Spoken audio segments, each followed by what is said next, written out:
ஐயா வந்து கொடுத்தது ரொம்ப சந்தோஷப்பா. நான் ரேஷனில் நின்று கஷ்டப்பட்டு வாங்க ஒரு ஒரு நாளைக்கு மயக்கங்களும் போட்டு விழுந்துருக்காங்க. உங்களுக்கு ரேஷன் பொருள் வாங்குறதுக்கு மாதம் மாதம் போகிறது எவ்வளோ சிரமம் இருந்தது? சிரமமாக எவ்வளோ சிரமம் இருந்தது, எவ்வளோ கஷ்டம் இருந்தது. இப்போ எவ்வளோ சந்தோஷமாக இருக்குப்பா. சரிங்கம்மா. சொன்னார் ஏதாவது பேசினார் உங்ககிட்ட? பேசினார். என்ன சொன்னாருமா?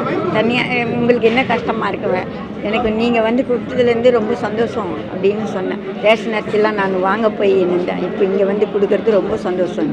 சரி, இப்போ நீங்கள் ரேஷன் கடைக்கு எல்லா பொருளுமே உங்களுக்கு கொடுத்துட்றாங்களா? என்னென்ன பொருளாக இருக்குமா? எல்லா பொருளுமே கொடுத்துட்றாங்க? எல்லா பொருளும் கொடுப்பாங்க. அரிசி சர்க்கரை கேட்டார் அவர் என்னென்ன கொடுக்குறாங்கன்ட்டு.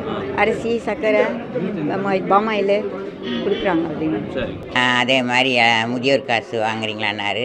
வாங்குகிறேன் சார், நல்லா சந்தோஷம்னு. அப்புறம் மாத்திரை மருந்து கூட வீட்டுக்கே வரும், நான் சாப்பிட்றேன், ரொம்ப சந்தோஷம் என்ன சொன்னேன் சார் அவர்கிட்ட. முன்னாடி உங்களுக்கு என்ன சிரமம் இருந்தது? ரேஷன் பொருள் வாங்கினா எப்படி இருக்கும்? அது கொஞ்சம் தள்ளி இருக்குது. அது இப்போ ஒரு ஆள் கூட வரணும். இப்போ அது தேவையில்லை. அரிசி வாங்க முடியாது பையை பிடிச்சி. இப்போ அது தேவையில்லை. அதனால் ரொம்ப சந்தோஷம் இப்போ வீடு தேடி கொடுக்குறதுனால. இல்லைன்னா கூட ஒரு ஆள் வரணும். இப்போ அது வர வேண்டிய வேலை இல்லை.